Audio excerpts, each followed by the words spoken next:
Ito na. Ayan guys, so mga kanyorso, mga ka-farmers. So, medyo malungkot na ano ngayon, na balita. Kasi, nanganak yung kambing namin na hindi namin na ano, na malayan. Ngayong hapon ay pinuntahan ko, nag-ano ako ng kumpay, nagbigay. So, natagpuan ko yung isa, wala nang buhay. Tapos ito yung isa, nandiyan na sa sahig, tapos naipit yung kanyang paa. Yan. Hindi ko alam kung nasa tamang edad or immature birth ito. Kasi hindi ko naman sasabihin lang ko hindi niya na monitor yung kung kailan ito nagpakasta. So siguro isang factor din na nangyari na namatay o nahihina siya. Yung mga ano kasi siguro immature birth ito ay dahil sa stress, sa init. Kasi yung lakas ng init kanina, yung battery namin dito sa solar ay minsan lang yan umaabot ng 13 yung kanyang yung volts niya. Pero kanina umabot ng 14. Siguro sa stress, hindi naman namin napansin na nanganak na pala yung hapon pagpunta ko. Ito na yung naratdan ko. Naipit siya. Pero hindi naman namin napansin kayo, sulapit lang kami doon. Siguro bandang alas 12 pa to nangyari.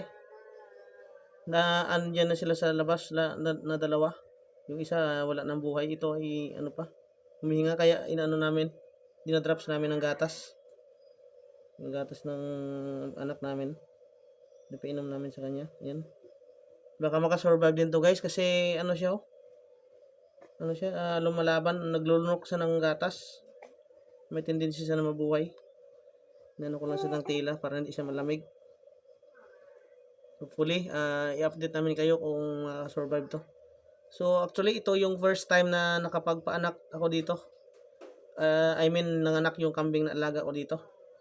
Kasi hindi naman natin masabi na nagpaanak kasi hindi naman ako nag-assist dito. Na ano ko lang, hindi ko kasi na-monitor yung yung pag-anak niya. Pupunta ko lang kasi malaki na yung tiyan. Yung kasi guys, yung problema, isang problema din. Unang gatas yung chinik ko yung didi ng kambing, yung ang inahin, walang gatas na lumalabas.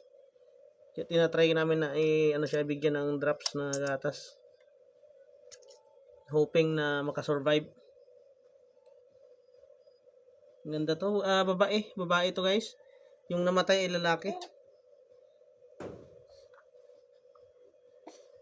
Wala kasi dito malapit na veterinarian.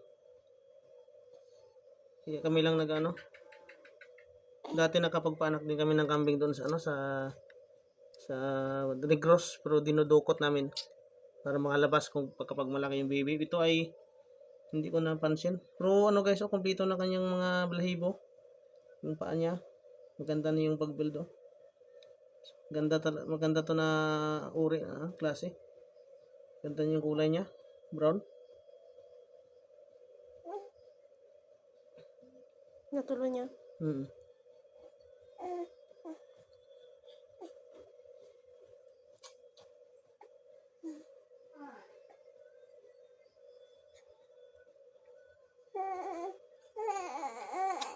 Isa ito na guys, challenge din sa pagkakambing. So, ganyan talaga yung farmer. Hindi naman palagi maganda yung natin setup. May mga times talaga na magkaka-experience tayo, pero yun nga, it is part of of my learning. Kasi nagsisimula pa tayo dito sa pagpa-farm. So, nakakalungkot din, pero wala tayong magawa. We just need to accept the yung happenings, mga nangyayari sa farm.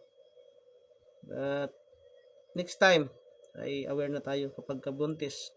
Dapat i-monitor talaga. Yun yung isang bagay na ayaw kong umalis dito pag may pinupuntahan. Pag umalis ko, balik agad. Dahil minsan naiipit yung mga kambing na natatrap sila sa mga baging at sa mga halaman, mga punong kahoy. Yung tali nila na natatrap. Yung buhay ng farmer guys. Survive na.